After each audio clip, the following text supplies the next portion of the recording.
nazionale.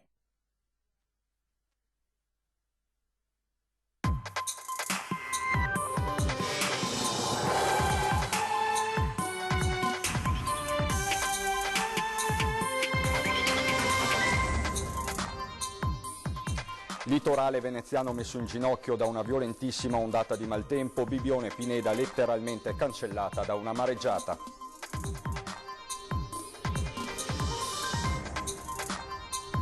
Mareggiata senza precedenti anche a Jesolo, la prima stima dei danni è di 6 milioni di euro solo per il ripristino degli arenili, tanti danni anche tra i privati e i chioschi sulla spiaggia.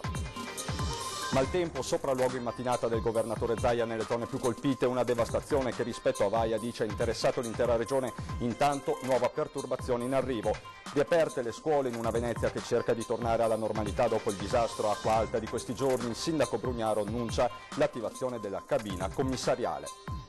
Coinvolta anche la provincia di Venezia in una truffa, decine di disoccupati scoperta dalla Guardia di Finanza con un contratto truccato si impegnavano a comprare pacchetti vacanze. Maltrattamenti sulla compagna Felice Maniero resta in cella, il Tribunale del riesame di Brescia ha rigettato il ricorso dell'ex boss della Mala del Brenta e a rischio recidiva. Si avvicina l'appuntamento con il referendum del 1° dicembre per decidere il futuro amministrativo di Venezia e di Mestre, domani pomeriggio un confronto pubblico al Teatro Goldoni di Venezia. Telespettatori di Antenna 3 Nord-Est, bentrovati per l'edizione veneziana dei nostri telegiornali che apre inevitabilmente con l'emergenza maltempo e con il sopralluogo che nella mattinata di oggi ha interessato il presidente del Veneto Luca Zaia, l'assessore regionale alla protezione civile Giampaolo Bottaccin e il comandante dei Vigili del Fuoco Munaro nelle località maggiormente colpite dal maltempo, una devastazione che rispetto a Vaia ha interessato l'intera regione.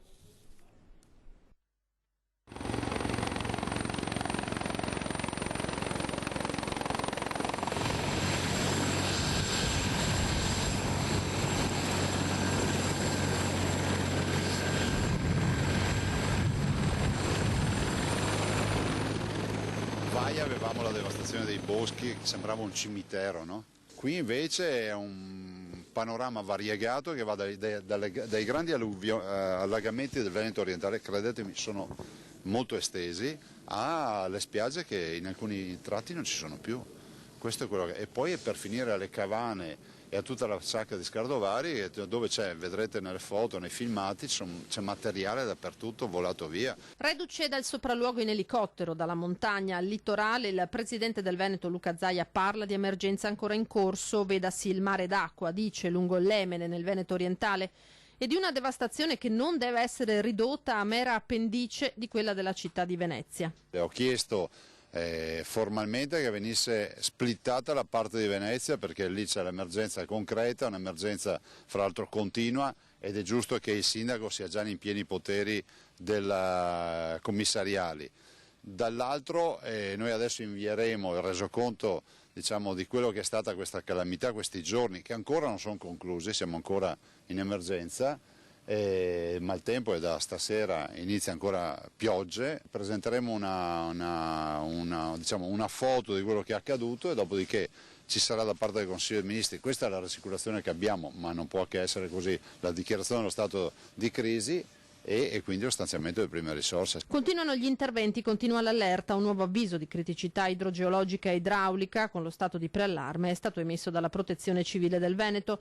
Nuove precipitazioni che si spera trovino condizioni meno sfavorevoli rispetto allo scorso fine settimana. Si abbassano le temperature e usciamo da questo limbo di tempo strano, sciroccoso eccetera, entriamo in un clima più invernale, altrimenti i guai sono guai. I danni sono già enormi, aggiunge Zaia, che chiude con un pesante riferimento al Piave. Il Piave è la vera preoccupazione che abbiamo in Veneto, perché c'è il tema della piena storica, c'è il tema di un fiume che ormai ha un carattere torrentizio pieno di alberi, il Piave deve essere pulito.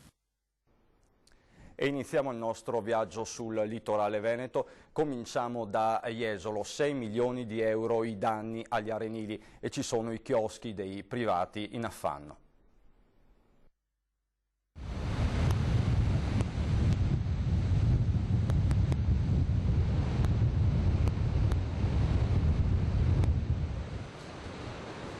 Dopo una domenica difficile da dimenticare, il mare è tornato nei ranghi, lasciando dietro di sé una devastazione senza precedenti. Questa è la situazione all'altezza del primo accesso al mare di Via Baffile, d'estate centro della movida iesolana, in questi giorni epicentro dell'emergenza. I più anziani ricordano un precedente analogo solo nel 66, come Giordano Terzariol, una vita nei servizi spiaggia e oggi già al lavoro. Ti ricorda il 66 perché sì, è stata proprio una marea eccezionale. Una marea molto forte. Speriamo che sia finita perché domani sembra che ci sia ancora qualcosa, vediamo. Nel 66 che ero qua, ero ragazzina, perciò... E i danni sono evidenti lungo tutta la spiaggia. Questo è quello che rimane del beach bar sul lungomare Alberto Sordi, dove il mare è entrato nei locali per la prima volta già martedì scorso. Tante le cose da buttare. Con un'onda forte l'ha sfondato, questo frigorifero è stato spinto su per questo e l'acqua veniva dentro, il mare è venuto dentro per l'altezza di 1,20 m, quindi tutta l'attrezzatura che c'è giù della cucina è andata tutta quanta sott'acqua. Da Jesolo, Lido a Pineta la prima stima dei danni, numeri alla mano, è impietosa, come confermano dal comune. E la prima valutazione che abbiamo fatto sono 500.000 metri cubi di sabbia che se ne sono andati, un valore intorno ai 6 milioni di danni, e sto parlando solamente dei danni arrecati all'arenile. Da una settimana siamo qui in forte apprensione perché di fronte alle strutture, di fronte all'arenile conciato in questo modo, la preoccupazione è il poco che possiamo esprimere. In attesa di capire l'evoluzione delle prossime ore, operatori e cittadini sono già al lavoro, pronti a rialzarsi. Era un colpaccio che non ci voleva, come sempre. Poi è ovvio che siamo abituati a tirarci in piedi e a metterci subito a sistemare le cose per riprendere. E dopo una settimana davvero difficile, è stata una giornata quasi normale anche per la città di Venezia, con la riapertura di diverse attività economiche. È il momento della conta dei danni. Venezia prova a rialzarsi da un'ondata di acqua alta senza precedenti, 4 giorni quasi consecutivi sopra i 140 centimetri, col picco record di 1,87 m. Il sindaco Brugnaro ha firmato il decreto per la cabina commissariale che avrà la sede centrale al piano terra della città metropolitana. A ore saranno presentate le schede per la domanda di rimborso, fino a 5.000 euro per i privati e 20.000 per i commercianti. Complessivamente i danni supererebbero il miliardo. 1,87 m come è arrivata, nessuno poteva, puoi alzare finché vuoi, anche le paratie, i miei genitori hanno le paratie, però non sono passato 1,75 m, quindi è inutile. La pressione dell'acqua ha buttato via le cassette e i macchinari sono finiti giù. Parliamo di cifre naturalmente a 3 zeri. Sì, siamo sull'ordine di 70-80 mila euro secondo me. E la cosa brutta è che siamo stati chiusi 5 giorni, stiamo ancora cercando di recuperare quello che si può recuperare, le macchine sono andate in tilt purtroppo. Oggi è il vero primo giorno che stiamo ripartendo, puliamo tutto. E quindi... Dopo quanto tempo? E da settimana scorsa, da mercoledì. A Venezia, dopo giorni, si è anche tornati a fare il pane. Per avere un'idea di cosa stia accadendo in queste ore in città, bisognerebbe moltiplicare per ogni calle o fondamenta le voci di Calle della Mandola. Qui, tra l'altro, sorgono anche attività storiche, come la libreria Bertoni, tramandata di padre in figlio dagli anni 30. Una cosa tremenda, una cosa... È riuscita a quantificare i danni? Guardi, io così ad occhio ho tantissima merce in negozio, penso che un 80.000 tra strutture, tra libri, tra 80.000 euro ci sono di danni. Ernesto Ballarin è un'altra istituzione, ristoratore originario di Pellestrina e protagonista dell'opera Acquagranda, messa in scena alla Fenice in occasione del 50ennale dell'Acqua Alta del 66. La fregatura di questa Acquagranda che è venuta è stato il vento. Perché a me la casa che ho, quella originale del 66, me la sono tenuta in isola che vado d'estate e lì è stato un disastro, tutti i mobili, tutto, persino la porta. E il fenomeno dell'acqua alta non è solo colpa del clima ma di una cattiva gestione, la denuncia di Felice Casson. Le cause umane hanno aggravato una situazione naturale. nel senso che da tanti anni si parla di creare dei sistemi di tutela di Venezia in particolare, ma anche di tutta la sua laguna, e invece non si è voluto pensare a sistemi realmente a tutela della laguna di Venezia, ma soltanto a mangiare soldi con opere inutili, non costruite e che probabilmente non funzioneranno mai. La rovinosa ondata d'acqua alta che ha travolto per quasi una settimana Venezia non è solo colpa della natura. Certo c'è stata una concomitanza di situazioni meteorologiche sfavorevoli, ci sono i cambiamenti climatici, ma in nessun modo, secondo Felice Casson, possono scusare l'assenza cronica di una politica seria e lungimirante di difesa e salvaguardia della laguna, dove anzi da decenni si sono messe le mani a sproposito. Quando si pensa soltanto a scavare canali all'interno della laguna di Venezia, si modifica profondamente il flusso delle acque in entrata e in uscita rispetto alla laguna, e questo vuol dire, invece di avere dei canali consoni alla laguna, dei rii consoni, abbiamo come delle autostrade dell'acqua dove il mare entra con una forza, una violenza sempre maggiore. E tra l'altro continuare a pensare di scavare canali nella laguna di Venezia per fare passare le grandi navi è assolutamente una follia. Felice Casson condivide lo stato d'animo dei veneziani in queste ore, sospesi tra la volontà di rimboccarsi le maniche e ricominciare e i dubbi su un futuro che per questa città e la sua laguna paiono incerti. I veneziani subito la notte dell'Acqua Granda si sono dati da fare, sono stati aiutati dagli amici e tutti sono molto impegnati. E d'altra parte c'è quasi una sorta di fatalismo per dire che la situazione dal punto di vista naturalistico continuerà. Il problema è che la politica dovrebbe decidere di adottare misure idonee e funzionanti e non pensare soltanto a mangiare soldi assieme a certi rappresentanti del potere economico. Ed epicentro dell'emergenza è stata la spiaggia di Bibbione. Vediamo. Ecco, vedete, siamo proprio lungo la zona di Bibbione e Pineda. Dove mi trovo io c'erano una volta degli stabilimenti.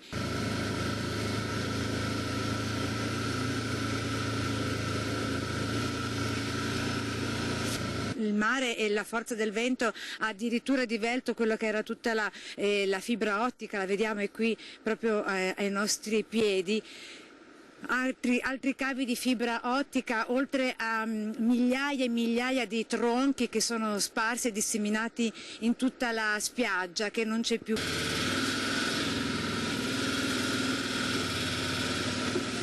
Il termometro che ci fa capire quanta sabbia è stata mangiata è proprio questo palo, il palo dove viene issata la bandiera per capire lo stato del mare. Normalmente, ci dicevano, la sabbia arriva più o meno a questa altezza. Ecco, vedete, qui invece non è rimasto più niente.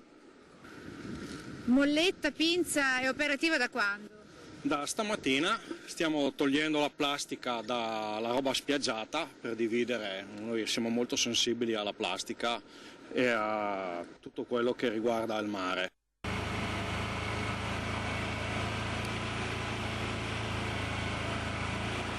Trattori uomini già al lavoro, il nostro sopralluogo in quad con il direttore dei servizi di spiaggia di Bibbione, Lorenzo Braida. Completamente sott'acqua. Un ristorante, tutto il parco giochi dei bimbi che si trovava qui sulla spiaggia. Sott'acqua anche un altro locale adiacente all'altro ristorante, un altro chiosco. E qui la mareggiata si è portata via quella che era il progetto dell'Università di Venezia con che cosa? Sì, qui c'è in atto, sono in una fase avanzata di lavori, proprio un progetto che si chiama Life Redun, comprende la difesa mare attraverso la ricostruzione delle dune. Scomparse con le dune anche il reimpianto dell'autoctona stiva veneta, pianta che dal Cavallino arrivava appunto a Bibbione Pineda, dove si fanno gli incontri più strani.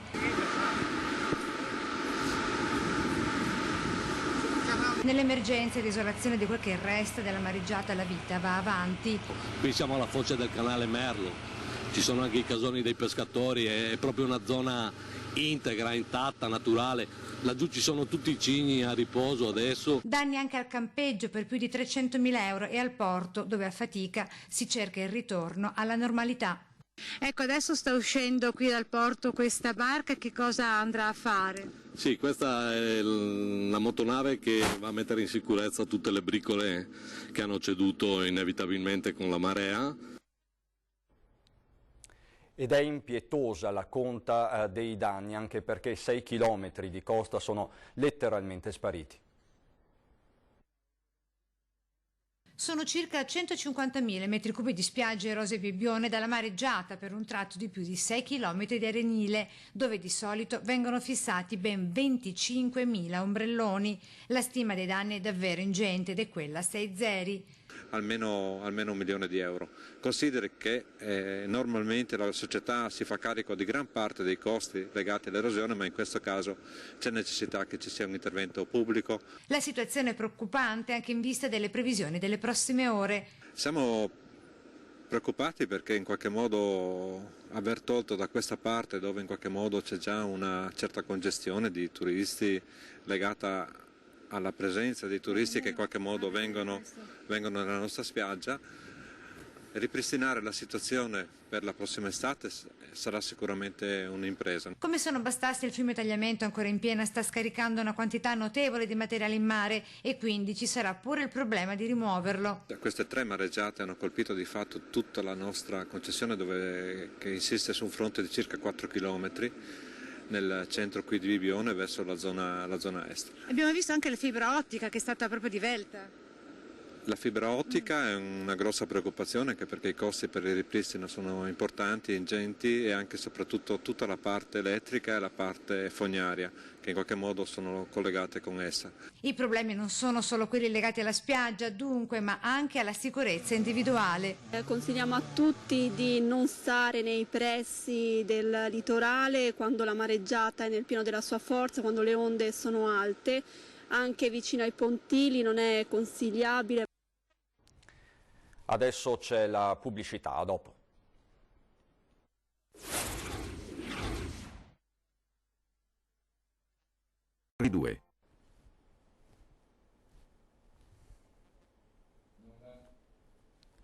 Di nuovo in studio per la cronaca.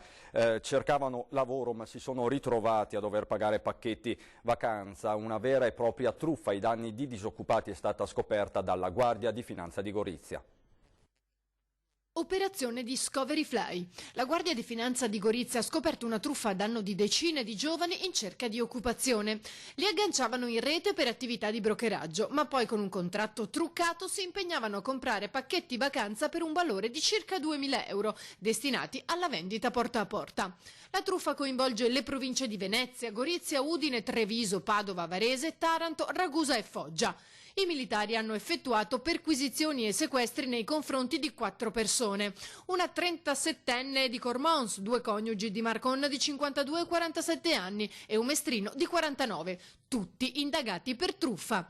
Le indagini svolte dai finanzieri di Monfalcone a seguito di una denuncia presentata ad aprile da una ragazza vittima del raggiro hanno permesso di appurare come questi giovani venissero attirati attraverso annunci di lavoro come consulente turistico, pubblicati su internet da una società a responsabilità limitata con capitale minimo e sede a Marcon, ma presente sul territorio nazionale con una rete di oltre 80 agenzie di viaggi in franchising. I ragazzi fornivano i propri dati e invitati a sostenere un primo colloquio presso una delle agenzie appartenenti al network o nella sede di Marcon, per poi partecipare a un corso di formazione mediante videochiamata. In sede di colloquio ai candidati veniva illustrato il lavoro proposto, consistente nella vendita porta a porta di questi pacchetti, con la promessa di ricevere una provvigione di 300 euro per ogni pacchetto venduto. Dalle indagini è emerso che non veniva comunicato o accennato in modo poco trasparente che si assumevano in realtà l'obbligo di acquistare il pacchetto. Inoltre i contratti riportavano firme e dati falsi. Così, mentre le somme erogate dalle finanziarie confluivano nel conto dei truffatori, ai giovani disoccupati toccava pagare le rate del prestito stipulato a loro nome e a loro completa insaputa. Felice Maniero resta in carcere. Il Tribunale del riesame di Brescia ha rigettato infatti la richiesta di annullamento dell'ordinanza che a ottobre aveva portato in carcere l'ex boss del Brenta, accusato di maltrattamenti in famiglia sulla compagna. Per il riesame Maniero è ancora a rischio recidiva. Il mio assistito ha reagito con prevedibile sorpresa, non si aspettava nulla di diverso in questa fase. È il commento dell'avvocato Luca Broli, legale di Felice Maniero. E si avvicina l'appuntamento con il referendum del 1° di dicembre per decidere il futuro amministrativo di Venezia e Mestre. Domani pomeriggio un confronto pubblico al Teatro Goldoni di Venezia. Un pomeriggio per approfondire le ragioni del sì e del no al referendum col quale il 1° dicembre i cittadini decideranno se debbano nascere i comuni di Venezia e di Mestre o se debba rimanere l'attuale comune unico. L'appuntamento è per domani martedì a partire dalle 17:30 al Teatro Goldoni di Venezia, in un incontro dove avranno modo di confrontarsi i sostenitori di entrambi i punti di vista e offrire ai cittadini quante più informazioni possibile. Per il sì interverranno Marco Sitran, primo firmatario del progetto di legge di iniziativa popolare, e Deborah Esposti del comitato Muoversi. Per il no, Giorgio Dodi, segretario del Partito Democratico Comunale, e Roberto Marangio, segretario del PC provinciale. Moderatore il direttore di Media Nord-Est Luigi Bacialli. Ospite straordinario dell'evento lo scrittore Antonio Scurati, premio Strega 2019. A chiunque sarà consentito di intervenire e porre domande e riflessioni. Venezia, è finito il tempo delle chiacchiere, ora ci vogliono risposte. Ne parliamo questa sera a Ring su Antenna 3 dalle 21:15 in studio con Ferdinando Avarino, Giampaolo Botaccin, assessore della Protezione Civile del Veneto, Giorgio Deste, assessore Protezione Civile del Comune di Venezia, Ilaria Marchiori, nostra collega e giornalista di Media Nord-Est, Daniele Foccardi, presidente del Consorzio Venezia Taxi, Giovanni Giusto, consigliere delegato tutela delle tradizioni del Comune di Venezia. Prima, a 20:10, ci saranno invece Marco Donatelli Zamboni, l'elettricista volontario che ha aiutato in questi giorni di emergenza i veneziani, e Pierfilippo Vidali, armatore. Quindi una serata dedicata all'emergenza di questi giorni. A proposito di tempo, adesso ci sono le previsioni. A tutti voi buona serata e buon proseguimento con la programmazione di Antenna 3.